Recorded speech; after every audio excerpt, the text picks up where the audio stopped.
What's up, everybody? Happy Monday. Let's talk about something.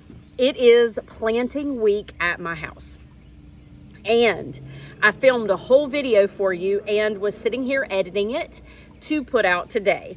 I am going to give you a little spoiler alert for what's coming tomorrow. I planted the garden. I started planting the garden. And as I'm going through this, I realized, because number one, the video was 56 minutes long. I also, number two, realized that that's Barry. Say hey to Barry. He's eating my plants currently. He's so naughty. I realized that I have two videos in one. And I need to rewind. And we need to start over, okay? First things first, today I want to talk about how I plan my garden, how I think through taking the plants, the seedlings out of my containers, how I think through my hardened off seedlings that are now down in my garden, and how I get them in the garden, what goes through my brain. We won't talk about everything that goes through my brain because that's a whole reality series. So what types of things do we want to talk about when we are planning our garden? First and foremost is sunlight and sun exposure to the space that you are going to plant, whatever it is. You have sun-loving plants, you have shade-loving plants, you have some that can tolerate a sun-shade mix, okay?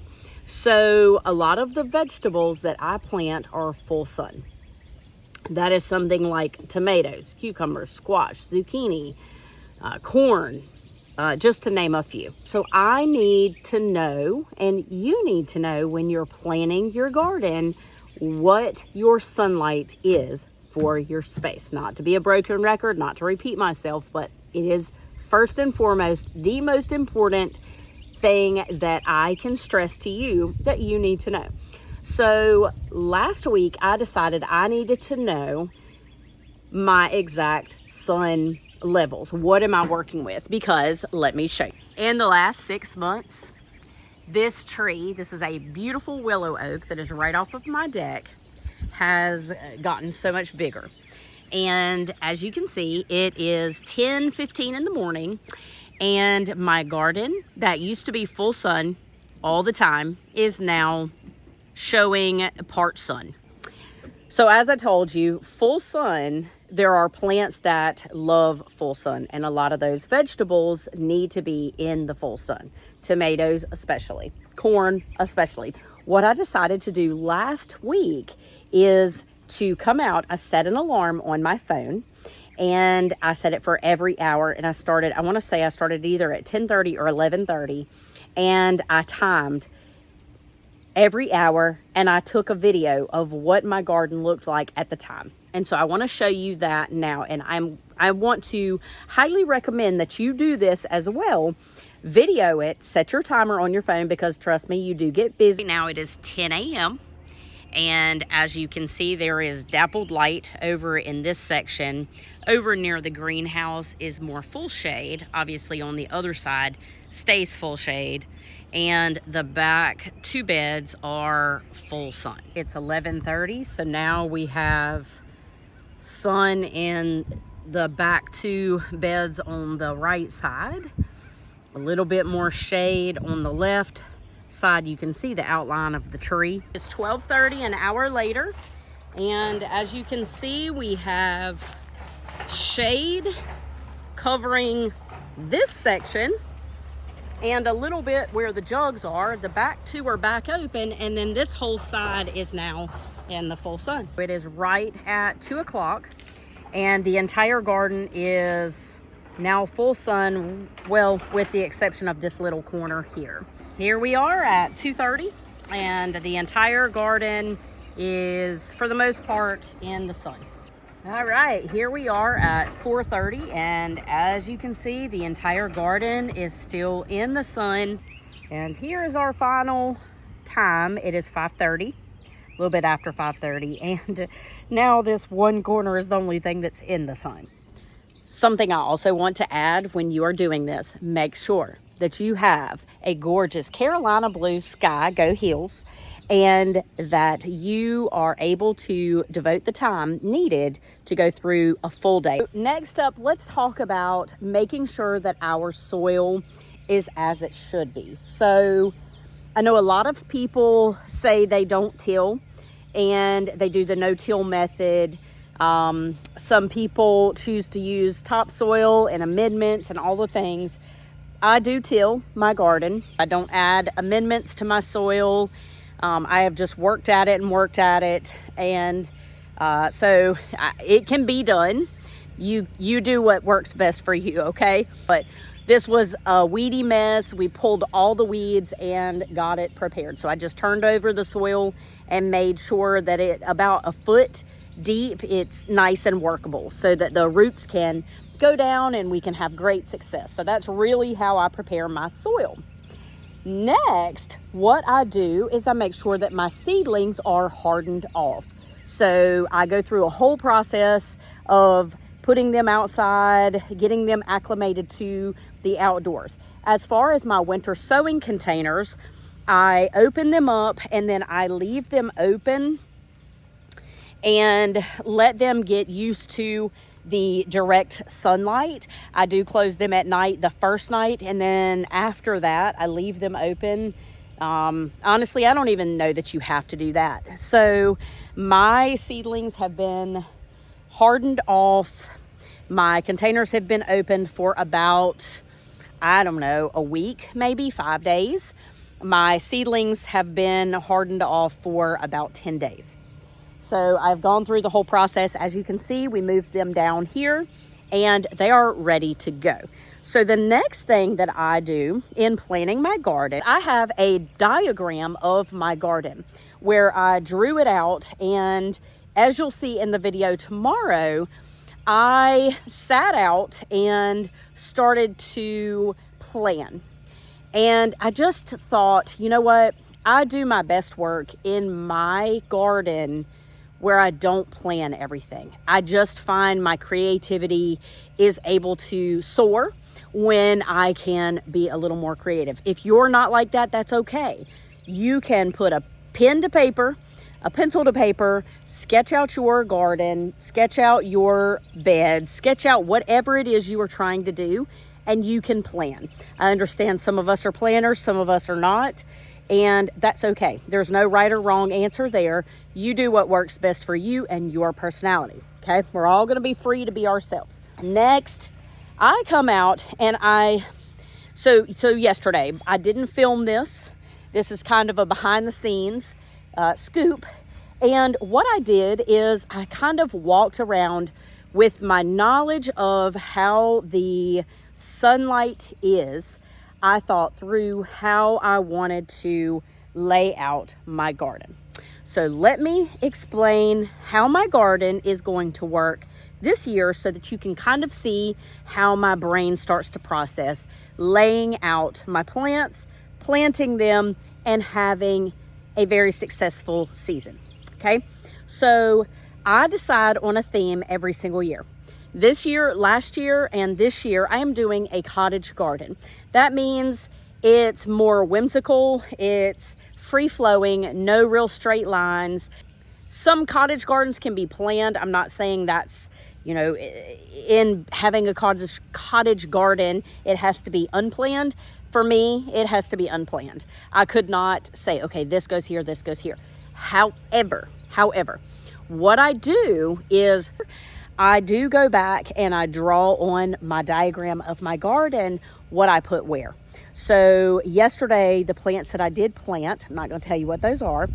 You'll have to watch tomorrow and see. I did come back and I did draw out on my diagram what it is that I planted so that I can keep up with the certain varieties of what it was. We have talked about sunlight. We have talked about our soil, making sure that we have the proper amendments, if that's what we're going to use, making sure we have prepared the soil properly. It's easier to get this done ahead of time and have your planting day be a day to just go out and plant, okay? You want to think about how you're going to plant. Are you going to draw it out? Are you going to do like my method and not plan, but go back and write it down? or draw it out. Just make sure you have a good way to keep up with your records, if that matters to you, which it probably will. Next, we want to talk about whether we want to direct seed, we want to plant our seedlings, or do we want to start a seed tray outside because maybe we didn't remember to plant something. Okay, so as I walked around, I'm going to show you the behind the scenes of what I did yesterday. So I'm going to flip the camera around and I'm just going to talk through it, okay? And let me say this to you. This is for my garden, but me maybe showing you the example of how I think, maybe listening to how I think through it will help you. I feel like I would be interested in somebody showing me how to do that, so I'm going to do the same for you. Okay, I've got it zoomed way, way, way out. All right, I am all about focal points. Okay, I want to have lots of views. I am big on being able to sit back on my porch and look at this garden and see beauty. I don't necessarily want to see a squash plant or a tomato plant or corn, but I know that they are going to be in this garden because this is a cottage garden. It's going to have vegetables, fruit, herbs, flowers, roses. So we are making sure that we are incorporating all those things. However, I know I don't want to see a big corn plant right as I'm looking at my fence, right? I know I'm going to see it because it's going to be taller than anything out there. So I'm thinking about the views, what I want to see. If I care about this, you may not care. I do. So this is the view from my driveway as I stand right here. So you're going to see a lot of this side. You see a lot of this side, right? Okay, so I am automatically thinking, what do I want to greet me as I open the gate to my garden? I know that normally I put zinnias here. My very first year, I planted flowers here and just in this section, and I found as I went back through everything, the only pictures I took that particular year were like this because this was the beauty. Over here was the vegetables and the herbs. And to me, those are beautiful in their own space, but they're not what set my soul on fire when I come out and look and am moved to tears. It's the flowers. It's the beauty of it. Okay. So as I walk into my garden, I know that from last year I had zinnias here. I also know that these I direct sow. These aren't started from seed already. Over here, this is an herb bed, and I know that I want to add flowers to this bed. So automatically, I have thought, do I want it to be matchy-matchy, meaning zinnias here, zinnias here? No. I'm going to add a few zinnias in here, but it's not going to be a full bed. I have other things in here. I have lemon balm and some feverfew daisies, and then I will add in a couple of things, but I want it to be very pretty. This is shady a lot longer than this is. As I am looking, I'm thinking, okay, my vegetables need to go on the back here and here because, as I said in the beginning of this video, vegetables need more sun in order to get the fruit, the vegetables that I want. I know my tomatoes and my corn, my squash and my zucchini, my cucumbers, my watermelon, my cantaloupe, all need to fit somewhere in this back bed. I am thinking about height as well. So I'm thinking sunlight, I'm thinking height. What do I have that is super tall? My very first time winter sowing, I grew this plant that I fell head over heels in love with called Tithonia, or Mexican sunflower. If you followed me for any amount of time, you know I talk about it all the time. All the time. I have a video just dedicated to the Mexican sunflower. The funniest thing was I planted it right here. I thought it was a dwarf plant. It gets, for me, 15-ish feet tall. Okay? So I was like, oh, wow, look at this plant. And oh, look at me. I have taken a dwarf plant and look, it is skyrocketing. No, No. It was always that size, and I just didn't read the package.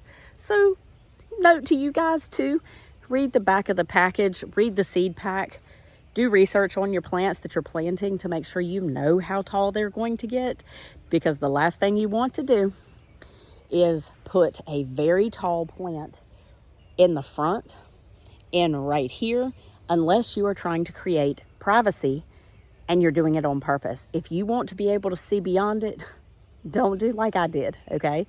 So that is our next lesson. We want to think about our height requirements. Every plant has a height that it typically will get to, and width. So you need to think about spacing. I am really bad about spacing. I tend to plant this garden a lot closer than it says on the seed pack because I want everything close together. I don't want to see where one plant ends and the next one begins. I want it to all just flow and be beautiful and be like, plus to me, it keeps the weeds out. That's less weeding that I would have to do. What I want to talk about now is starting seeds, okay?